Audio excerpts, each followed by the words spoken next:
Moi, j'étais spécialiste équipement de bord, donc je m'occupais de tous les instruments de vol. C'est que tu voyais en fait la flamme commencer à tourbillon, elle tournait en haut, en rond, et elle commence à sortir. Et là, ben, il fallait dégager parce que sinon tu te faisais cramer les sourcils. Chez les hommes, ben, ça influence sur les cacahuètes. En fait, ça rend stérile.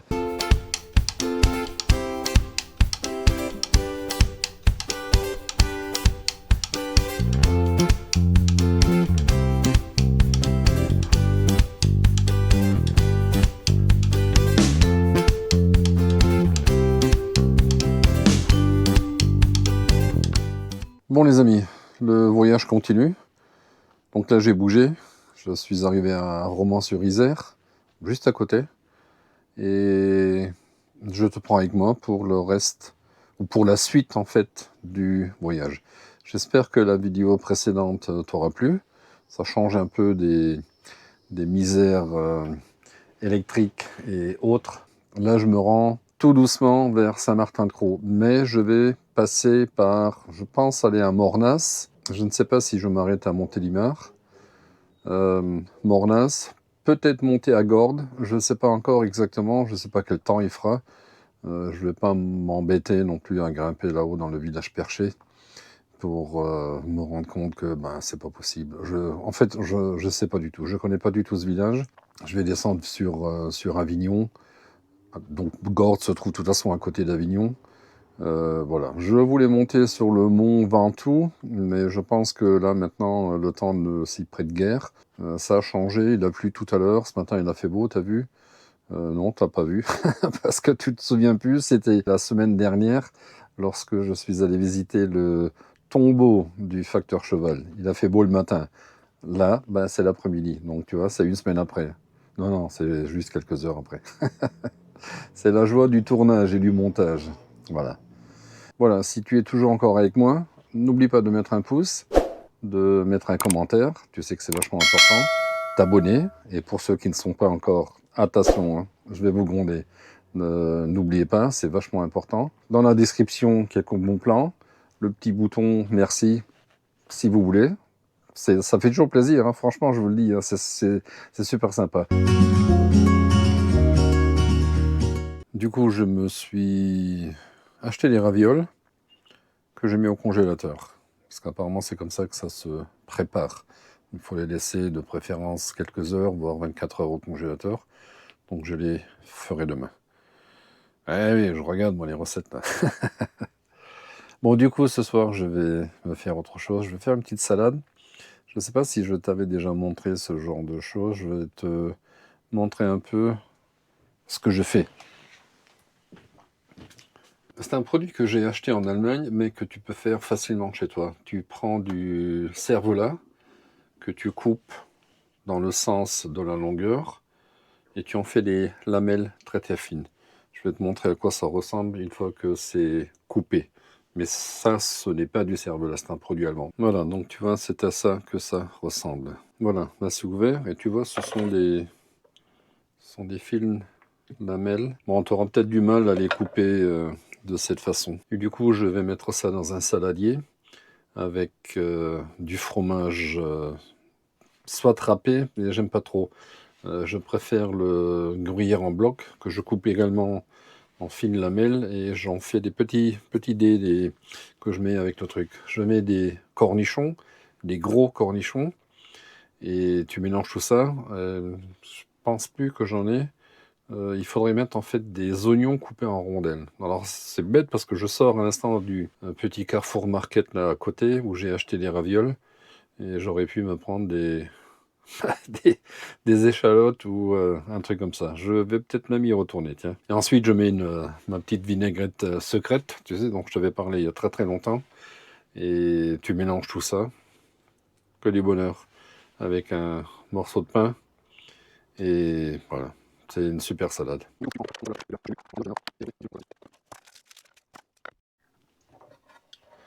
Et du coup, tu coupes les oignons en rondelles.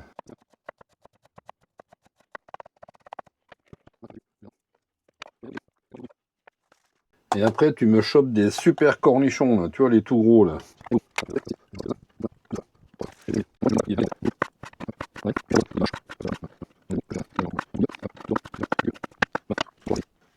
encore une tomate. Principe, ça se met pas, mais bon, après tu mets là-dedans ce que tu veux. Hein.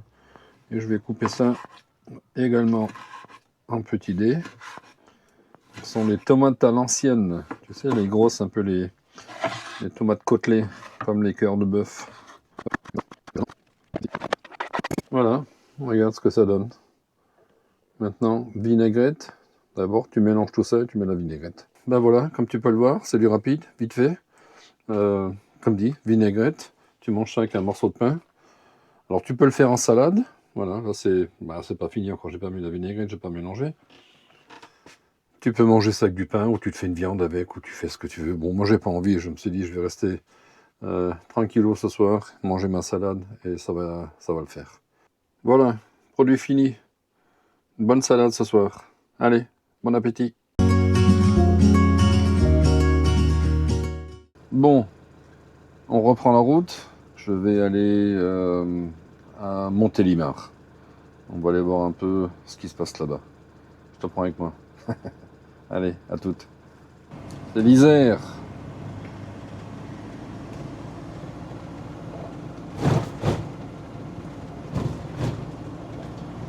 Je ne sais pas si tu connais Romans-sur-Isère. En fait, c'est la capitale de la raviole. La raviole, c'est une pâte très fine. C'est une pâte qui est fourrée d'une farce qui est faite de fromage de comté, fromage de vache et de persil. Ça fait assez longtemps que ça existe. C'est attesté déjà depuis 1229, je crois. Et fin 1800, dans les années 1880, je ne sais plus combien, il y avait dans chaque village de la région là, du Dauphiné, enfin de la Drôme et de l'Isère, des femmes qu'on appelait des ravioleuses, qui fabriquaient ces pâtes. C'était des plaques. C'est des mini raviolis. Bon, je pense que vous connaissez. Hein. L'une d'entre elles, qui avait un restaurant, c'était la mère Maury. Et c'est elle qui a commencé la commercialisation de ces plaques de ravioles. Et tout était fait à la main à l'époque. Et en 1830, je ne sais pas comment il s'appelle, Émile Truchet, il a mis au point en fait une machine pour mécaniser la fabrication des pâtes et faire le laminage de cette pâte. Il faut qu'elle soit très très fine. Et le problème, c'est qu'elle est très fragile. Enfin, le faire à la main, c'est vachement compliqué. Souvent, elle casse. Et donc, il a réussi en fait à mettre au point une machine qui laminait cette pâte très très finement et qui faisait le farçage. Je ne sais pas si on dit ça comme ça. Le fait qu'il farcissait, ou non, je ne sais pas non plus. Je raconte des conneries là. Qui mettait la farce dans la pâte. Voilà. Comme ça, on est d'accord. Et il a rencontré, donc ce personnage-là a rencontré une autre personne, petit-fils aussi d'une ravioleuse, qui avait encore la recette originale. Et ça fait que tu trouves les deux grandes fabriques de ravioles dans le coin. Donc en l'occurrence la mère Maury et Saint-Jean. Parce que les deux se sont associés, le Truchet et l'autre gaillard là, pour faire la maison Saint-Jean. Parce que ce gars, qui était petit-fils donc d'une ravioleuse, était originaire de Saint-Jean-en-Royans. Et alors, pour les cuire, il faut que tu sépares les plaques. Il y a un petit papier dessus. Il faut que tu les mettes dans de l'eau, pas bouillante, frémissante. Donc soit de l'eau, soit un bouillon de poule. Tu les mets dedans, tu les remous un peu, et il faut que ça dure. En fait, ça dure 1 minute la cuisson. Et là, tu les sors avec une écume noire. Et tu les sers avec soit un peu de bouillon dans lequel tu l'as fait cuire, ou tu le fais gratiner, ou tu fais rissoler, ou tu fais une sauce fromagère. Et il y en a en fait pour se faciliter la chose. D'ailleurs les chefs ou le chef étoilé là, dans le coin, ou ailleurs, hein, je ne sais pas, quand ils le font, ils te conseillent de mettre ces plaques au minimum 3-4 heures au congélateur, voire toute une nuit. Le lendemain, tu fais ton bouillon. Une fois qu'il est arrivé à ébullition, tu réduis un peu le feu pour qu'il soit frémissant. Et là, tu prends tes plats congelés encore et tu les fais tourner là-dedans, ou tu les jettes dedans, et tu les fais tourner pour que les petits carrés se détachent. Et lorsque les ravioles remontent à la surface, elles sont cuites. Il faut les sortir tout de suite parce qu'elles sont hyper fragiles. Et si tu les laisses trop longtemps, la pâte elle dégage et tu te retrouves avec la farce dans la flotte. Voilà. Donc tu vois, moi aussi j'ai appris quelque chose. C'est bien hein, de venir dans ces coins et de s'intéresser un peu à l'histoire. C'est sympa. Voilà. Allez, on continue la route. On est sur Valence là. Ça se trouve à droite. I can't sleep again tonight. Bon, le temps s'est amélioré un peu. Il a plu toute la nuit. Il y avait des tempêtes, orages. Il a fait une vigilance orange pour toute la région ici. Bon, par contre, en face, c'est bien noir. En fait, tu as le Vercors là-bas à gauche. Et tu vois, c'est la fameuse N7 que beaucoup de vacanciers ont emprunté à l'époque, dont moi et mes parents. While you're trying to sleep, Et tu vois, tu as l'autoroute là-bas à droite. can't feel 'em. So pour another one. Let's Le keep soleil est de retour. this heavy till we see the sun. I'm always on, and I don't know how. No, I don't know how La Concorde. to shut off.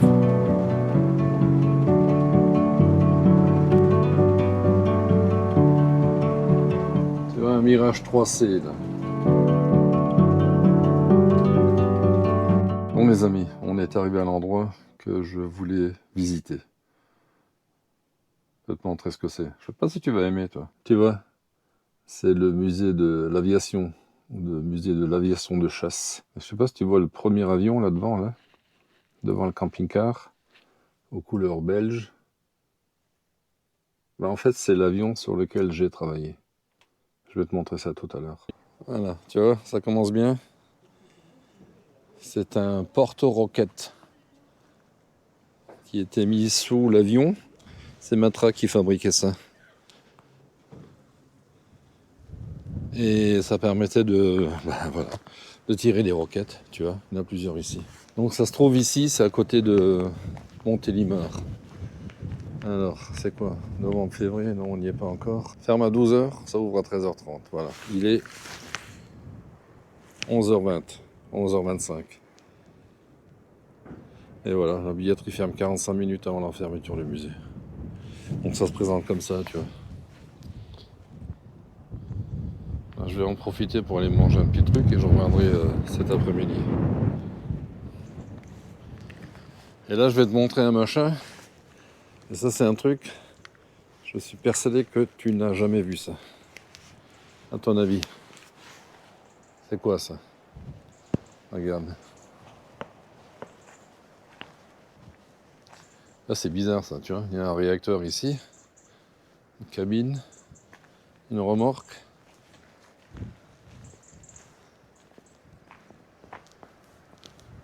Chelou, hein?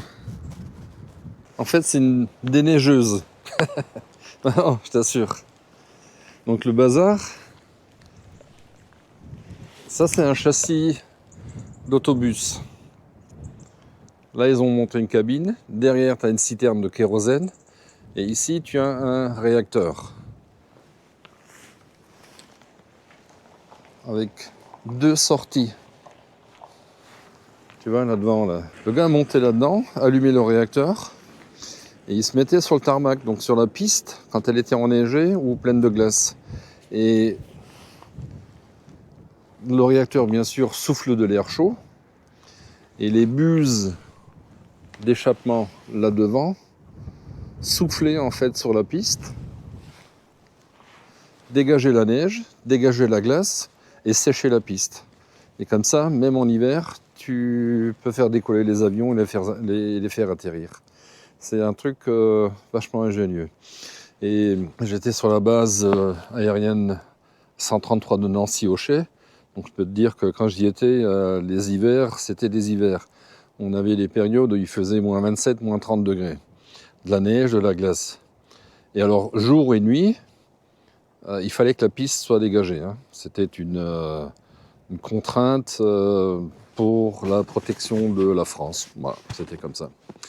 Et du coup, s'il se mettait à neiger à 1h du matin, le mec qui se mettait dans le chasse-neige, là, ou la déneigeuse, et il entamait la procédure de nettoyage. Et on avait un mec, c'était le second de la base, lieutenant-colonel Burel. Le mec, il avait 12 000 heures vol sur réacteur. Il avait fait à l'époque la surveillance dans le Sahara quand il faisait les premiers essais nucléaires français là-bas. Et ce gars-là était fou de ce truc-là. 2h du mat, il commençait à neiger. Qui est-ce que tu voyais arriver? Lieutenant-colonel Burel. Il rentrait là-dedans, il jetait tout le monde, et c'est lui qui pilotait le machin, c'est lui qui roulait ce truc-là. Il s'amusait comme un fou, il restait 2h, 3h, 4h là-dedans. Hein. À 4h ou 5h, je sais pas, il rentrait à la maison, à 8h, il était à son poste. Hein. Un taré ce gars-là. Et voilà, tu vois, c'est l'avion sur lequel j'ai travaillé. Un T-33 Shooting Star. Voilà. Je te laisserai lire vite fait. C'est Lockheed Martin qui faisait ça. Simple réacteur et biplace. Et le capot là devant il s'ouvre. Et là tu as tous les appareillages électriques. Un réacteur derrière. Ici ce sont des réservoirs de carburant. Et mon job, moi j'étais spécialiste équipement de bord, donc je m'occupais de tous les instruments de vol et de toute la partie électrique de l'avion. À la base où on était, c'était le Germas 15333, le groupe d'entretien de réparation de matériel aéronautique spécialisé. Voilà, donc on réparait ces trucs-là, on était échelon 2, donc nous on démontait l'avion complètement, de A à Z. Et chaque spécialité est révisée, contrôlée, et donc nous on tombait toutes les générateurs électriques, les instruments de vol, altimètres, tachymètres, tous les banins, tout ce qui va avec. Les systèmes d'allumage des bougies pour les démarreurs ou les démarrages de réacteurs, voilà, tout ce truc-là. Donc c'était sympa, quoi. Et chaque mécano, en fait, était responsable de son avion. C'est-à-dire que moi, si à la fin du chantier, il me manquait, je sais pas, une douille ou une clé ou n'importe quoi, en fait, moi, je bloquais la sortie de l'avion tant qu'on n'avait pas retrouvé l'élément manquant. Parce que tu t'imagines, tu as une petite douille de rien du tout qui tombe dans le palonnier, là, où tu diriges l'avion, ça bloque le palonnier, le mec, il se retrouve par terre. Non, ça peut pas le faire, ça. Voilà, donc ça, c'était sympa. Et de temps en temps, on faisait des points fixes, c'est-à-dire que l'avion était placé comme ça, attaché, bon pas comme ici, mais attaché avec des sangles. Et là, en dessous de l'aile, je ne sais pas si tu le vois, non je pense pas, derrière le train d'atterrissage, mais du côté droit et gauche, je pense, je ne me rappelle plus. Voilà. Moi je sais que j'allais toujours à droite là-bas. Donc avant que l'avion démarre, on ouvrait la trappe, on foutait la tête là-dedans, mais bien sûr on était équipé parce que quand le réacteur tourne après il fait très très froid parce que tu aspires l'air. Donc tu avais interdiction d'avoir des lunettes, des stylos, des machins comme ça. Donc tu mettais la gueule là-dedans, tu avais les casques anti-bruit et le gars démarrait le réacteur. Et donc là il fallait surveiller que tout se passe bien, l'allumage et tout le bazar. Et le mec il commençait à pousser tout doucement, donc c'était assez coton-con.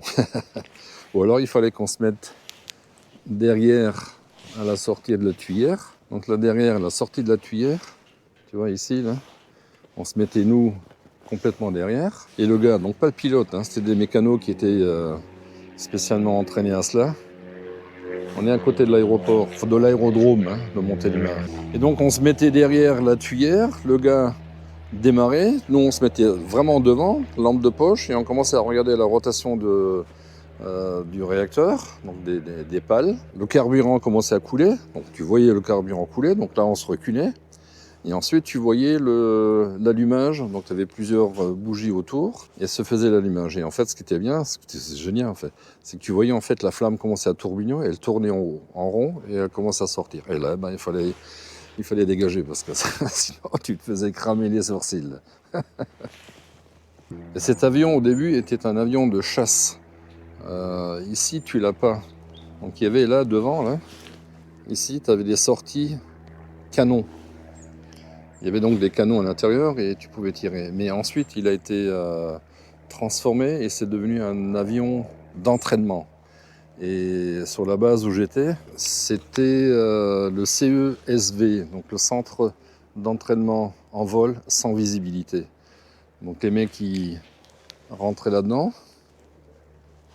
Tu avais le pilote à l'arrière, l'élève, entre guillemets l'élève, c'était déjà des pilotes chevronnés, et il s'asseyait devant.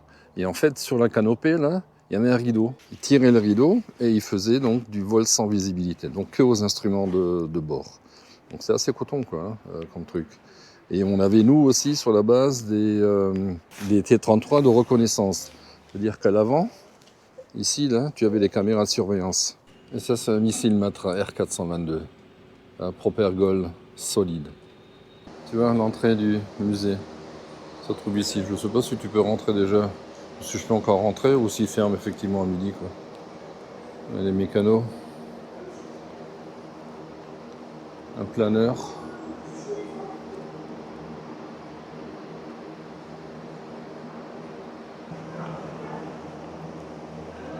Voilà, c'est du moteur, ça. Hein. 9 cylindres en étoile. Right. Et là devant, tu avais l'hélice. Là, le principe. Ça se passe comme ça.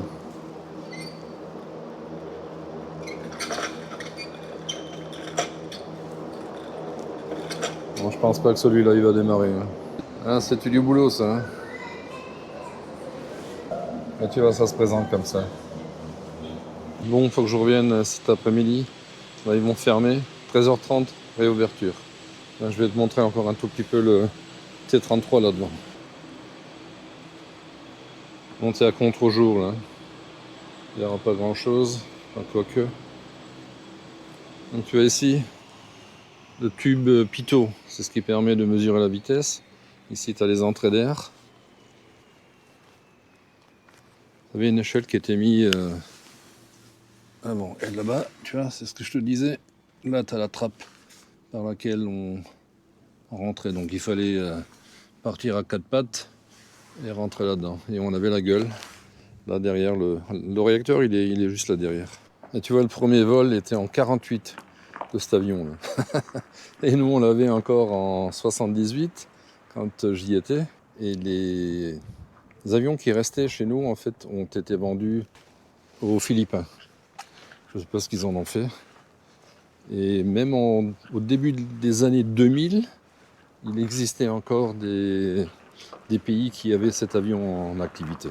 Ça a très très bien marché. C'est un dérivé du P-80 Lightning. Voilà, ça ne dit peut-être pas grand-chose, mais c'est comme ça. Bon, je te disais que c'était l'armée belge. Non, c'est l'armée allemande. Je ne savais pas qu'ils en avaient aussi. Quoi qu'ils ont acheté tous les avions américains. Au détriment des avions français. Ça c'est l'avant d'un Crusader. Mirage 3.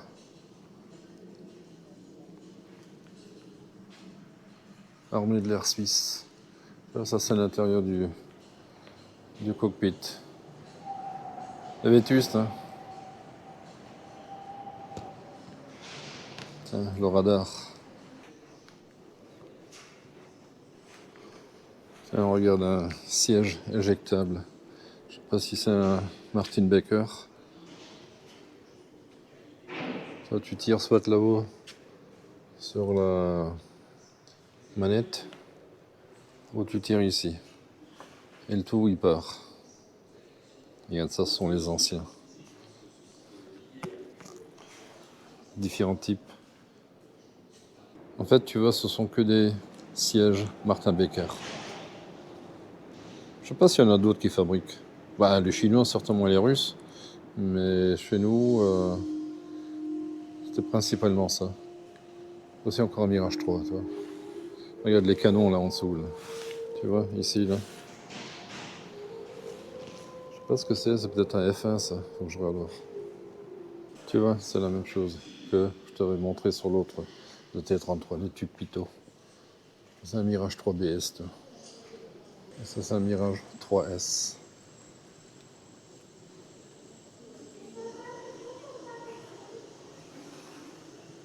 Tu vois, un simulateur de vol.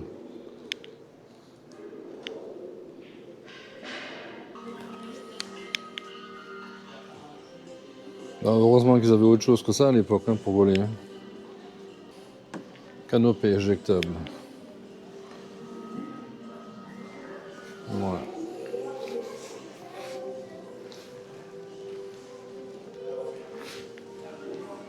Bah, tu vois, du coup, celui-là, il est vide. Il n'y a pas de réacteur là-dedans. Et tu vois que ça rentrait là-dedans. Hein. Et tu vois comme ils étaient intelligents à l'époque chez nous. Là. Les trappes là, que tu vois ici, là. Tu vois, là, partout là. Ah bah, ces trappes, ce sont des trappes de visite. C'est-à-dire que quand ils ont conçu cet avion, ils ont mis le réacteur à l'intérieur et toutes les pièces essentielles du réacteur étaient accessibles par ces trappes de visite. Voilà. Sauf que ça, c'était des prototypes. Alors, comme ils sont vachement intelligents chez nous, bah, une fois que le prototype a été validé par l'armée, bah, les réacteurs ont été souvent modifiés, voire remplacés par des moteurs plus puissants. Voilà.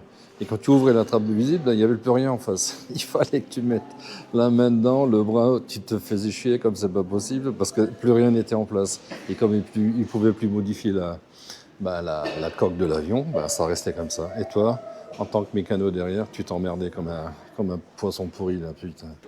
Aussi encore un Mirage 3C, ou un 3, un 3C.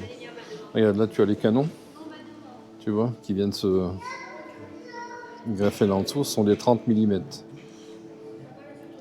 Ça, c'est un pod de contre-mesure qui faisait de la contre-mesure électronique ici. Et tu vois, ça, c'est un système de mesure. Donc, c'est un avion de reconnaissance. Tu as un 3RS. Le R, c'est pour reconnaissance. Ça, ce sont les caméras. Et qui filment et tout. Voilà. Et ça rentrait là-dedans. Tu vois. Et bien sûr, tu avais des vitres. Hein. Sinon, ça servait à rien. Hein. Tu voyais rien. Donc ça, ce sont des photos aériennes. Et en fait, c'est ici le musée, tu vois. Et regarde, là tu as un moteur pour les Desnecma. Ce sont des canons, ouais, donc 30 mm. Le caisson vert au milieu, c'est le compartiment munitions. Donc ça, c'est le réacteur, entrée d'air.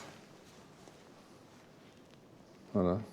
Donc tu vois, je te disais, là, les trappes de visite de l'autre côté, c'est pour accéder à différents éléments. Et la plupart du temps, ben, ça collait plus. Ouais, donc ça, tu vois, c'est un Snecma. 6 tonnes de poussée avec post-combustion.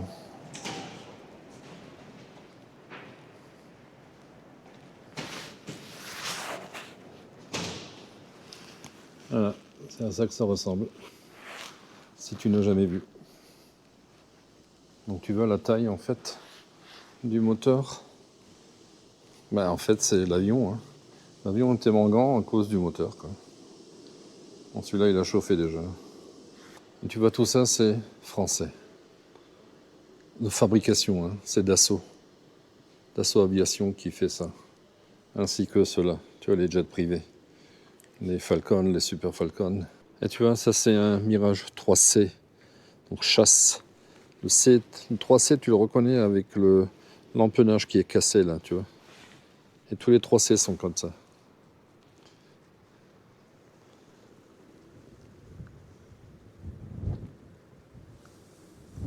Et ben il y en a un aussi, tu vois. Le Mirage 3. Mais ça, c'est pas un C, tu vois. Il n'y a pas la cassure là sur l'empennage. Tu vois, ça c'est un Mirage 2000N. Regarde. Le N, c'est pour emport nucléaire.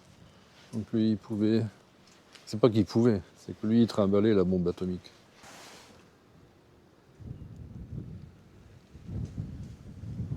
Et ça, c'était un Jaguar qu'on avait aussi sur la base à Nancy. Et ils étaient aussi stationnés à Toul-Rosières. Et du coup, ça, c'est un Fouga Magister. C'était un avion école et surtout longtemps utilisé par la patrouille de France. Ces avions-là, il fallait absolument te rapprocher de ces avions quand ils étaient en marche avec des casques sur les oreilles. Parce que les réacteurs sont tellement petits là-dessus, ils tournent très vite et en fait ils émettent des ultrasons. Chez les hommes, bah, ça influence sur les cacahuètes. En fait, ça rend stérile. Donc il fallait absolument mettre des casques. Sinon, ben, chocolat quoi. Tu restais sans enfant. Voilà. Voilà, tu vois, lui, il a encore ses réacteurs avec post-combustion. Ça, c'est un Transal. C'était le premier avion où l'extrémité des pales dépassait la vitesse du son. Oh, ça, c'est un vieux truc, ça. Je ne sais pas si on vient des Américains encore. Un sabre, non? Thunderstrike, USA, F-84. Parce qu'on avait des sabres et des super sabres aussi, en France. Américains. Regarde, Alpha Jet, de l'armée allemande. Alors il y a un truc aussi, il faut que je te raconte une petite anecdote. Avant, je t'ai montré la déneigeuse à réaction. Je ne sais pas si je t'avais dit que c'était un moteur de Fouga, mais je ne pense pas que ce soit celui-là en l'occurrence. Par contre, on avait des balayeuses aussi, des balayeuses à réaction. Donc c'était un gros camion et au-dessus, il y avait 2 réacteurs de Fouga Magister. Donc ça aspirait à mort, donc ça nettoyait la piste aussi. Et un jour, j'étais de garde, donc j'ai dû faire le petit tour, comme d'habitude, du hangar. Et j'arrive près de ce camion, là, cette dépoussiéreuse, là, et je vois qu'il y a une lumière qui est allumée. Lumière rouge, bouton rouge. Donc le bouton, il est levé. Et alors, le premier truc qu'on t'apprend quand tu vas à l'armée, enfin surtout à l'armée de l'air, c'est tout ce qui est rouge, tu touches pas. Faut pas toucher, ça fout le bordel, quoi. Voilà. Et moi, comme un couillon, tu vois, je me suis dit, bon, il est allumé, donc il faut que j'éteigne le bordel. Putain.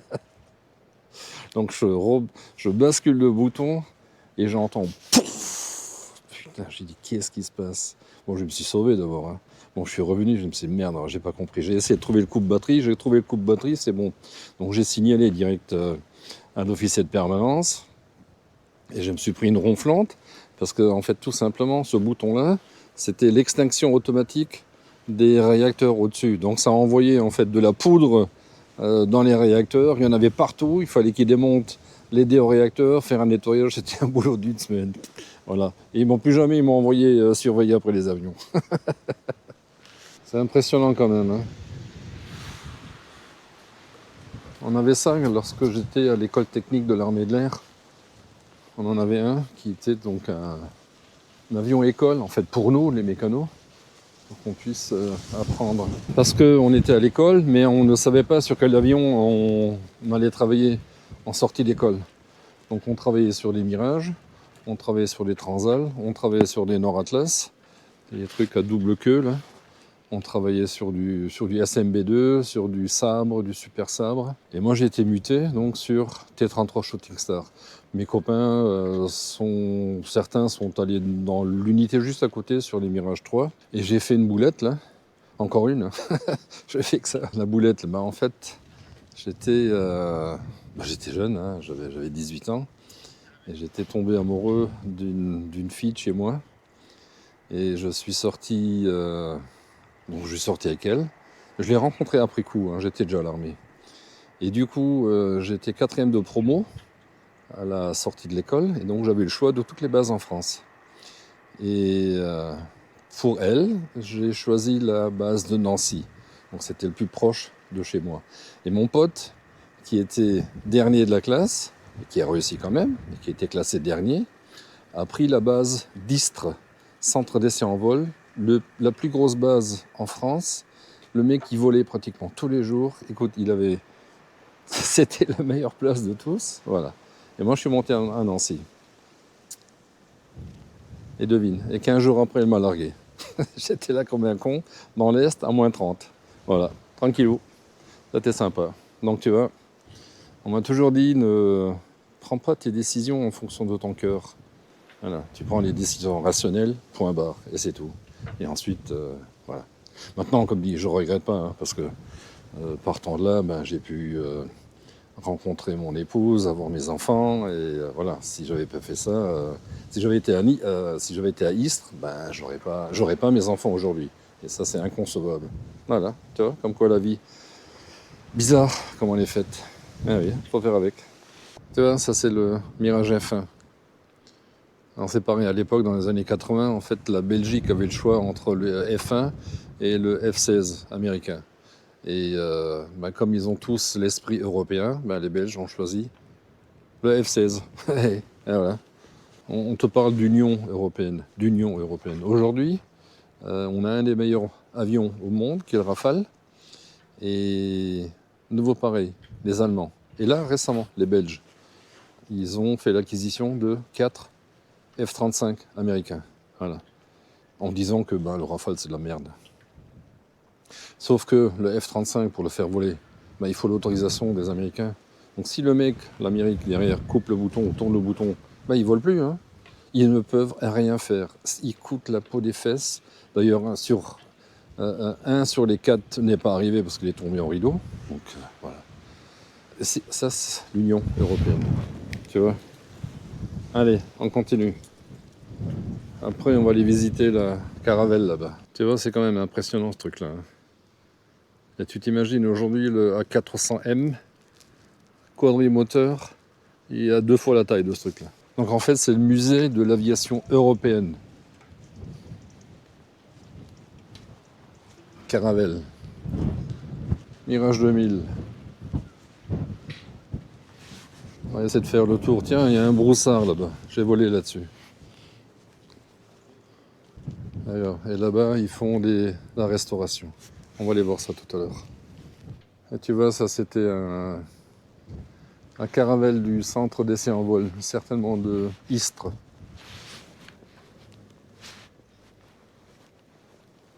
Et tu vois, ça c'était les shelters, les abris.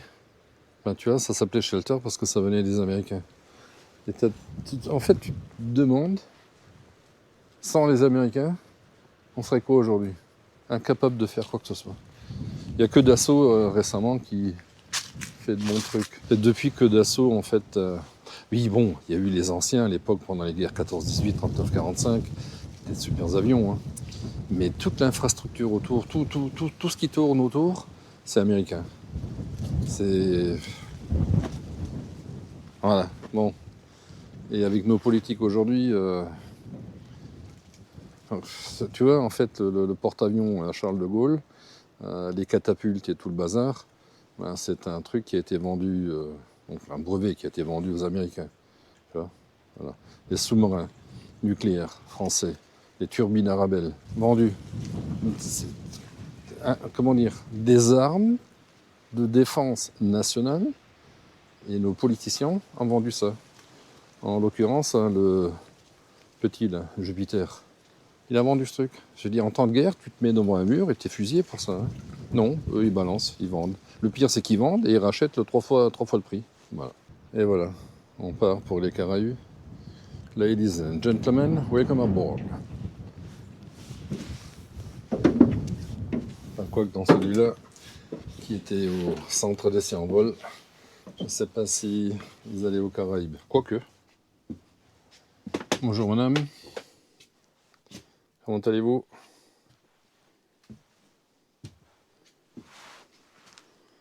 Du coup, c'était un peu moins confortable comme ça.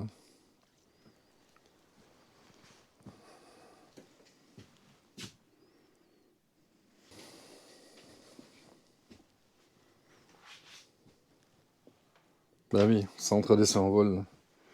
Faisait des essais avec ses avions.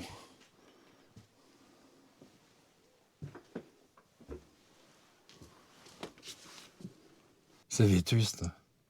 C'est un truc de fou quand même.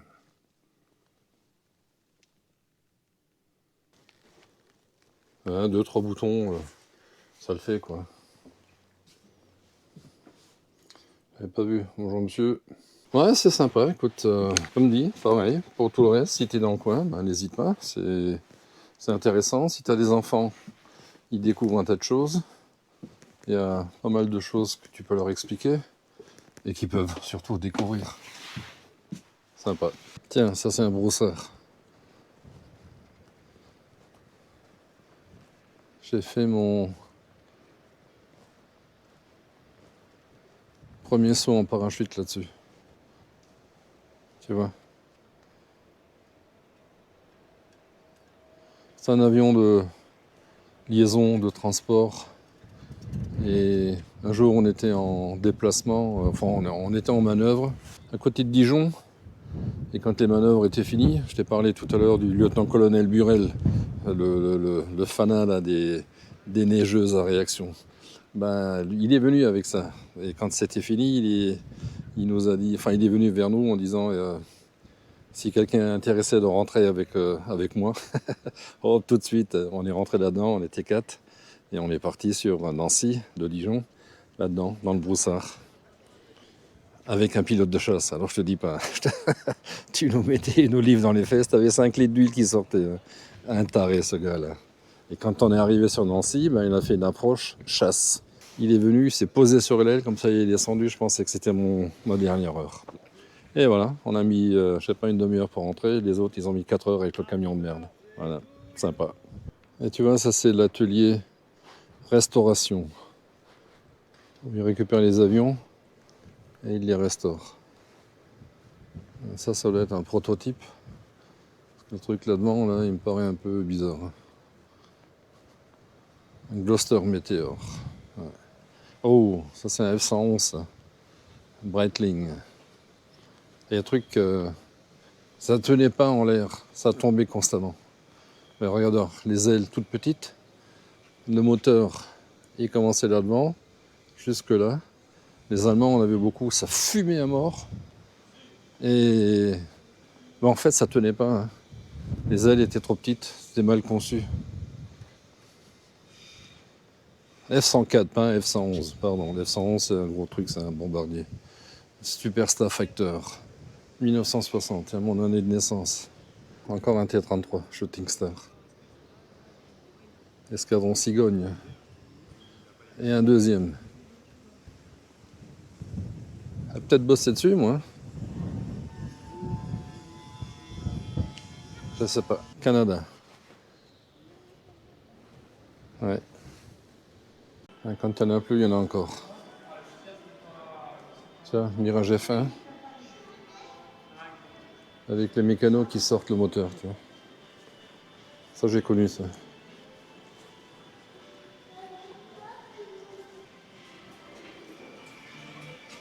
Un Moran Saunier.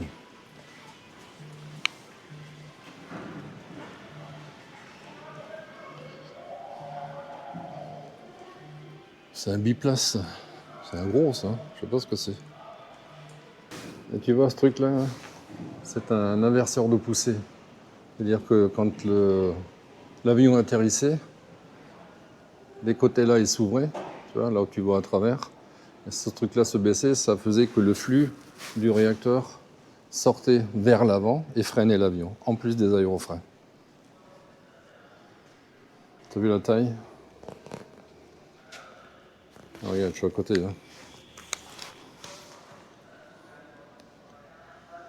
T'as vu le pneu là un peu? Truc de fou. Hein. En fait, c'est une représentation d'un hangar dans lequel se faisaient les réparations. Tu vois, les différentes pièces détachées. Regarde, le Messier Bugatti, Safran, etc. T'as vu un peu les pneus là? Regarde le train d'atterrissage.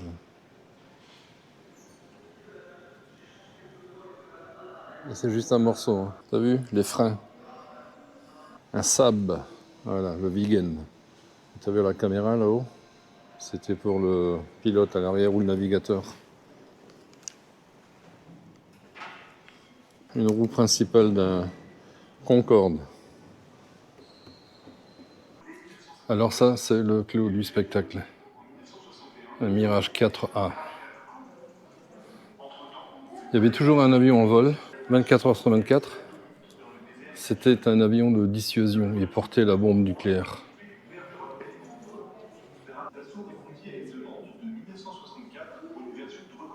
Truc de fou, ça. Immense, l'avion. À la place de la bombe atomique semi-encastrée sous le fuselage, est placée une nacelle de capteur CT-52. Voilà, tu vois, la bombe atomique était là en dessous, là au milieu. Là. Truc de fou. T'as vu la taille du bazar? Regarde par rapport au bonhomme. Là.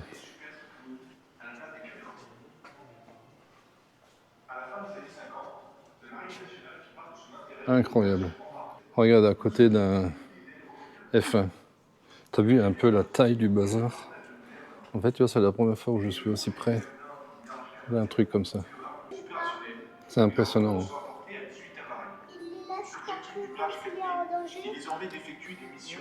Tu vois, ici, tu as le dôme radar. Avec ravitaillement en vol par les C-135F nouvellement remotorisés. Et c'est là qu'il y avait la bombe Cela nucléaire. permet donc de frapper à distance de sécurité, contrairement au Mirage 4A. Truc de malade. En 1996, les Mirage 4B délèguent leur mission nucléaire au Mirage 2000M. En fait, il y avait une veille permanente, H24, comme je t'ai dit tout à l'heure. Punaise, c'est un truc de fou. Confirme Dassault en tant que fournisseur d'appareils de combat pour l'armée de l'air. Incroyable. Sa carrière se Franchement, c'est incroyable parce qu'on a eu dans les années 80 un meeting aérien à Nancy, et donc base aérienne, tu t'imagines, hein. Et en fait, on a eu un survol d'un Mirage 4. Il était interdiction de se poser pour lui. Parce que dès que tu as un appareil comme ça qui se posait, il fallait en fait pratiquement une unité complète pour le sécuriser. Des fusiliers commando de l'air, ne serait-ce que pour la protection rapprochée de l'appareil. Le pilote, on s'en foutait, c'est l'appareil. Il fallait surtout pas que quelqu'un se rapproche ou qu'il puisse tomber. Voilà. Donc il est passé, survol. Merci, au revoir, messieurs, dames. Rien à voir. C'est fou. C'est fou.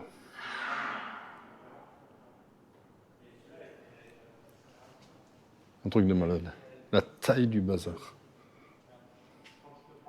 Là, je suis impressionné. À la différence des trois autres nations conceptrices de bombardiers stratégiques, la France n'en conçut qu'un seul, le Mirage 4. Son nom, ainsi que sa configuration, découle de la très réussie lignée du Mirage 3. En 1957, la France cherchait à développer un bombardier stratégique et Dassault proposa un projet susceptible de répondre aux attentes officielles. Une Alouette 3. Cette nacelle peut aussi être équipée d'un système de balayage infrarouge SAT Super Cyclone à la place des caméras. C'était spartiate là-dedans. Hein. Punaise, ils ont même un Sukhoi, ça. Un russe.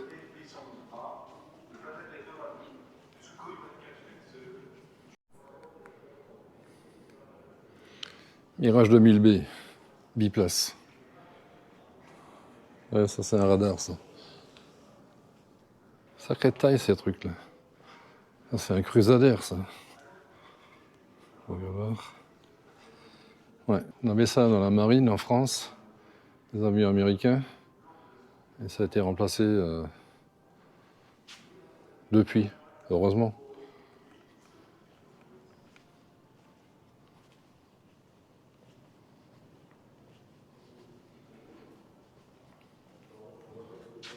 Un MiG-23, incroyable.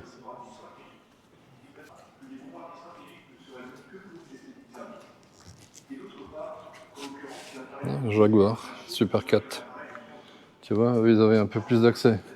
Tu avais juste à démonter le capot et tu faisais toute ta maintenance. Et tu vois, ça, ce sont les systèmes de reconnaissance.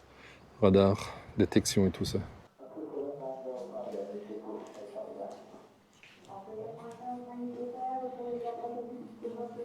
J'étais allé en Angleterre avec un Embraer, mais pas celui-là. Hein. Ça, c'est un vieux. C'est un turboprop, ça, tu vois. Non, un truc moderne. Et ça, c'est le dernier moteur de la Mégane.